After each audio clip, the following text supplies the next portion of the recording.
The fundraiser at the San Diego Museum of Art is called Kanaga, a Mask Affair. Dr. Jack Kimbrough, an expert in African artifacts, joins us this morning, along with Charles Rucker, who was with us in the earlier segment. And Dr. Kimbrough, I guess the question I want to ask you right now is, what does the word Kanaga mean? Well, Kanaga is simply the name of the masks that the people in the Dogon area of Mali use. It's the first mask that is used by the young men when they go into the bush ceremonies for their training to become males, that is, full adult males in the community. This is made by the young men themselves. It's the only one that is made by the young people who are using them. All the other masks are made by the blacksmiths. Is this authentic? This is an authentic one. It came from Mali, from the Dogon area. And they wear it over their heads? Yes, it's worn. See the rope, and this is put over the face like so, and it's carried. Now, I have a picture here, if you wanted to see the picture, the way they're used. Actually, when a person looks at the African art in a museum where it's hanging on the wall, they don't really see the mask the way it ought to be shown. Yes, because now we have a little background music which is very, very good, because the masks are always used with dances, and the dance is part of the ritual. Not only that, but they have a costume, which is very important also. So the two masks that I brought, you see pictures of them on both sides of this book here. And they're made out of wood? That's wood. It's made with special ceremonies. It's like what we call a cottonwood tree here.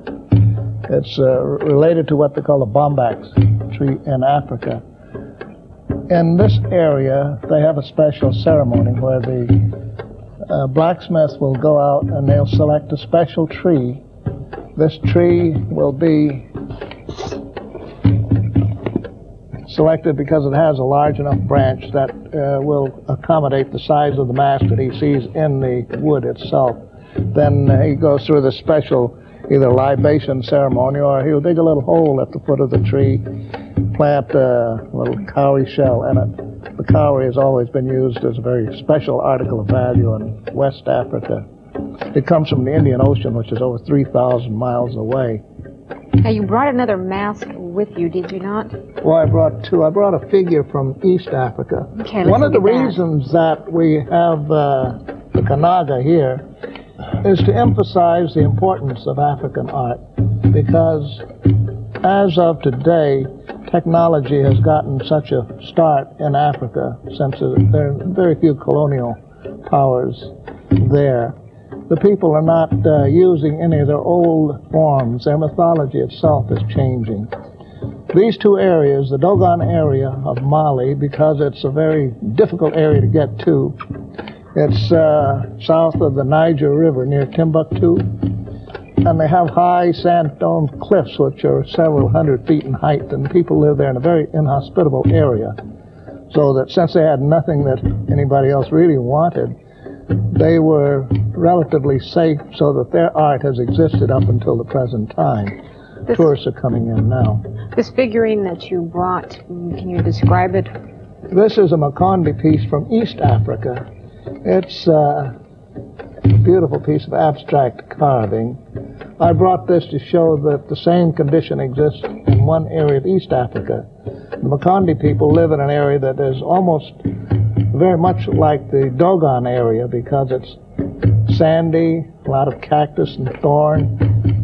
Very little there that anybody would want to take away from these people, so they were left alone. As a result of that, they maintain their art form pretty much in the way that had been used for several hundred years.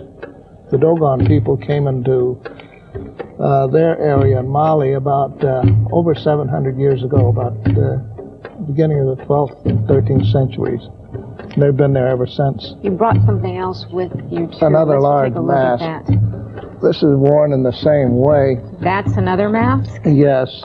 As the young men go through the ceremonies, this is a long and complicated ritual. And the reason that the Dogon masks are so important is that they still have all of the power and emphasis on the old traditions that their society emphasizes for the complete development of these people and their culture. And as the young man goes through the various levels of society, becoming a powerful and knowledgeable person about his history and culture, the master of the mass gives him, or assigns him different masks to use as he gets to different levels. Now, how difficult is it to obtain these kinds of artifacts? Chuck says that you go all over the place looking for these different artifacts, but how difficult is it to bring them here to San Diego? In many areas it's very difficult because they have embargoes on the old original culture of the country. For example, Liberia, settled by freed slaves beginning in 1832 from the United States. They have maintained political power until recent political upheaval there, so that it was possible to get the art out of this country very easily. Senegal, Ivory Coast, but in Ghana, Nigeria, many of the other African countries, they want to maintain their history and their culture. So for this reason, they have had an embargo on it, and you can't take any of those pieces out. Quite a lot of the art of Nigeria was lost after that Biafra War. And a lot of it has come back. The treasures of ancient Nigeria have been returned because recently they discovered all that oil down in southeastern Nigeria. So the British, who had taken so much of the art from the country, seem to be very happy to let them have a lot of it back. So they have done very well with that. Okay, we're going to take a quick break here so you can recover. All right, you're catching a cold. We'll be right back after this break.